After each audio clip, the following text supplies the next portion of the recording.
Welcome back to Dave Does Math from Home. This is part 3 of our video series on flux integrals. We are keeping the examples going. Don't want to slack off on that because these examples are good ones. This example is asking us to find the outward flux of the explosion vector space through a cylinder of radius 2 and height 5. So hopefully we remember that the explosion vector space is F equals x, y, z. Just wherever you are, push that much further out.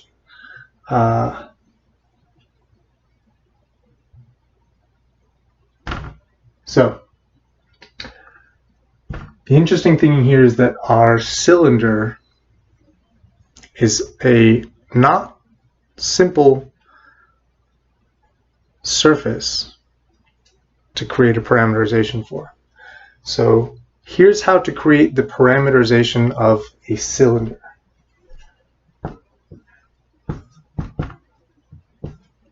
X and Y are going to behave like parts of a circle.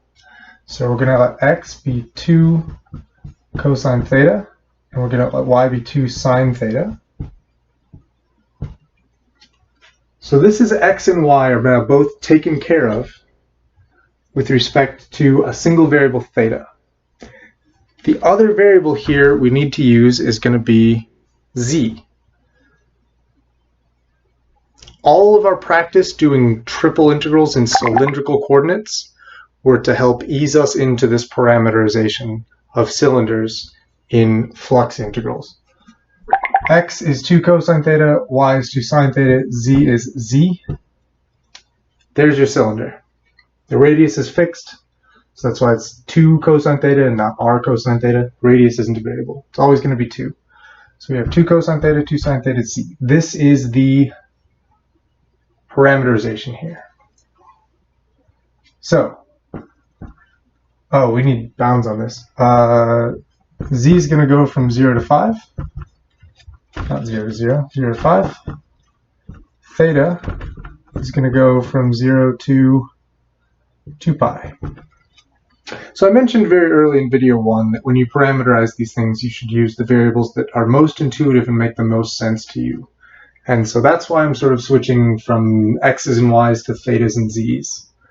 I think that a lot of times the textbook wants you to just use u and v for everything, and that, to me, that gets really confusing in a really big hurry.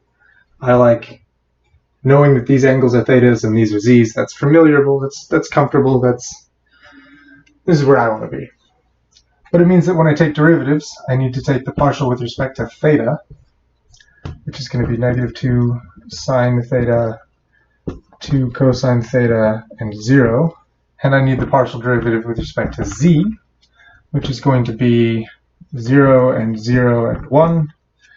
And I need to take the cross product. So the normal vector is s theta cross s z.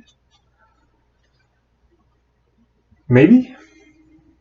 I honestly have no idea what order these should be in to generate an outward flux. So we'll see if this is the correct order. If after I get my n, my vectors point in instead of out, we'll adjust.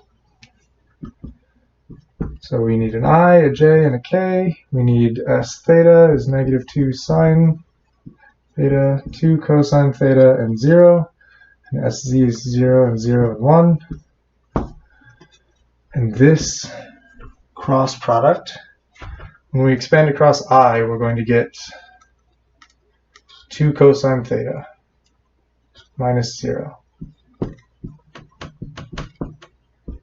When we expand across j, we're going to get negative 2 sine theta minus 0. But j is the one that's inherently negative, so that'll cancel out into a positive. 2 sine theta j. When we expand across k, we're going to get 0 minus 0, so that'll just be k. Or 0. 0k. So let's pause and think about whether or not this vector field makes sense. 2 cosine theta and 2 sine theta. That's the circle. This is x and y. So this sort of like, let me grab a different color here. This is like saying xi plus yj, or xy0. This is a little bit like the explosion vector field. It's just pushing out everywhere, which I think makes perfect sense for this cylinder. If you're looking at the cylinder top down, it looks like a circle of radius 2, and you want the vectors normal to that to be pushing out in all directions. So when we take this cylinder and we get something that just pushes out everywhere, it makes sense that we get something that looks like the explosion vector field. I'm very happy with this. And it turns out that they do go outward. If these were like negative, that would mean they're pushing inward, and we would have to flip them because we want the outward flux. This tells us the orientation. Like in the other examples, we had upwards. This one's outward. So I have my n. If I want to write n in brackets, it would be 2 cosine theta, comma 2 sine theta, comma 0. This is my n vector. It points outward from the surface of the cylinder. So I need to do step 3, where I express f in terms of this parameterization. Fortunately, f is the explosion field x, y, z. So I'm going to replace the x with 2 cosine theta. I'm going to replace the y with 2 sine theta. And I'm going to replace the z with z. It's an easy replacement. So this is f in terms of my parameterization. Anytime f is the explosion vector field, x, y, z, your parameterization will match your surface, because this is x and y and z. So that's neat. Okay, we need f dot n. So our f dot n is going to be 4 cosine squared plus 4, not t, plus 4 sine squared plus 0, which cosine squared plus sine squared, it'll simplify nicely into just a 4. So there we go. That's good that that's a constant, because I am out of room here. Step 5, I shouldn't put that circle on that. Looks like step 4. 4. That's the result of step 4 is 4. All right. Anyway, we need to do a double integral. We're integrating this dot product, f dot dn. We're integrating it over z and theta. So we can do d theta, dz. The order doesn't matter. Theta is going from 0 to 2 pi. Z is going from 0 to 5. And we can pretend like this is an area if we like. I know that theta usually does not represent anything vaguely rectangular, but if this was a u and a v, this would just be a rectangle with 2 pi, one dimension, 5 in the other dimension, 4 is its height. So I think this is going to be 40 pi.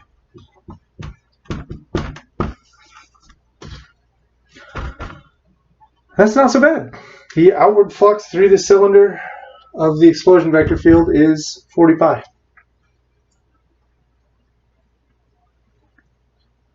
Pretty doable. We're at 9 minutes already. What's the next example on the list? I've done that one, I've done that one, I've done that one. Oh, there's only one example left on the list, and it is daunting.